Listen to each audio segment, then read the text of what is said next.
It's always a challenge when approaching the creation of a new game.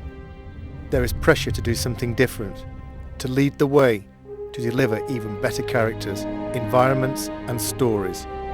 Over the years with Tomb Raider, each adventure has broken new ground and taken the player to even more exotic locations and arenas. And now onto a new arena, the next generation console.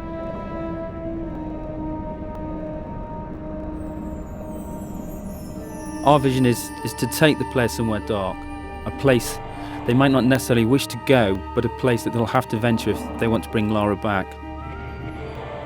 This world is from the imagination, but based in reality. A dark world, a dangerous world, a world that reflects the change in Lara. It will be a new experience, one that will almost be shocking to people who have played Tomb Raider in the past. From the catacombs of the Louvre to the alleys of Prague, we searched for the seedier side of life. A world that you wouldn't normally see Lara in, but a world that she has no choice but to inhabit. Like her audience, like the game's consoles themselves, Lara has grown up. Her experiences in Tomb Raider 4 have forced her to question herself. This game will ask more questions of her. It was a very conscious decision to leave out elements of Lara's story since Tomb Raider 4. Certain aspects of that story will return.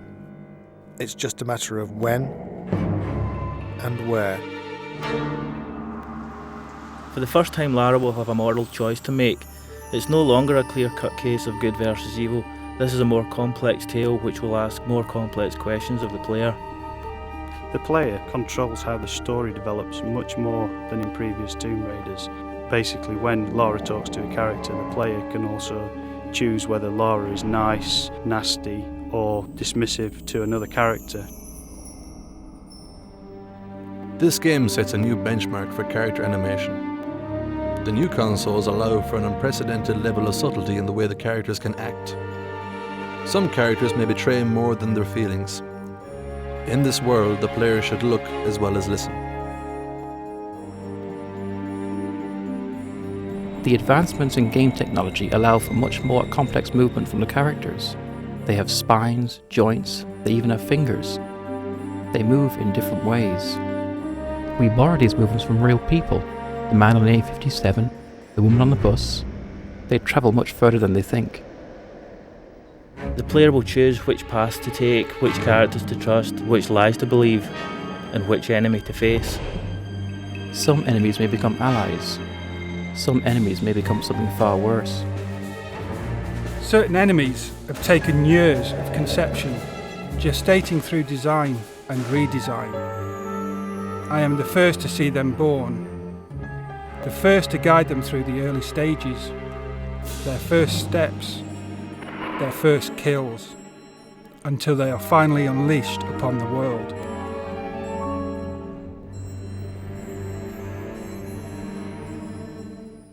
When you walk into this world, you walk into a film with multiple paths and possibilities, but one story drawing you through. This world begins in an act of darkness.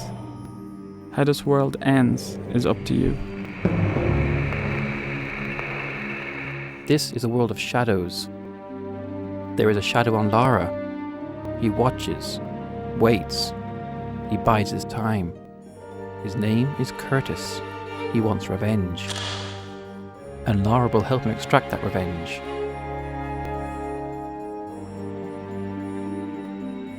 For the first time, there is another playable character in Tomb Raider. A character whose abilities combine the supernatural with the superhuman. He has a different approach to Lara, less subtle perhaps, but still effective against certain opponents.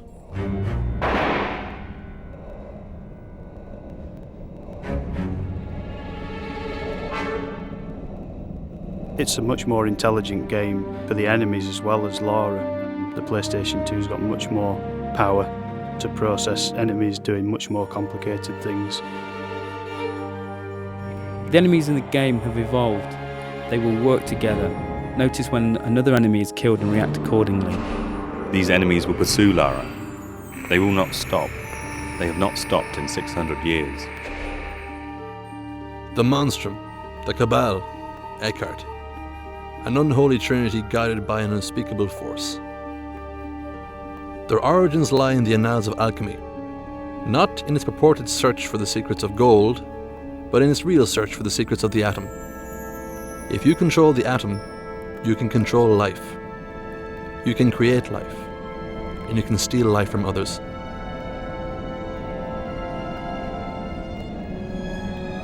This story is very much on an epic scale, from 14th century alchemists to serial killers in modern day France.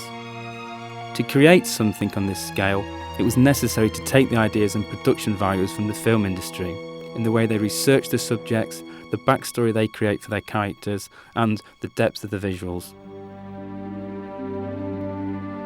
This level of production requires a total consistency of purpose.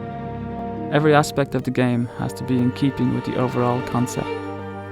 Every person working on the game knows that they are working on an epic, and everything they do has to reflect that, from concept to completion. For the music to match the scale of the production, we decided to use the same process that major film studios use. In this case, the London Symphony Orchestra.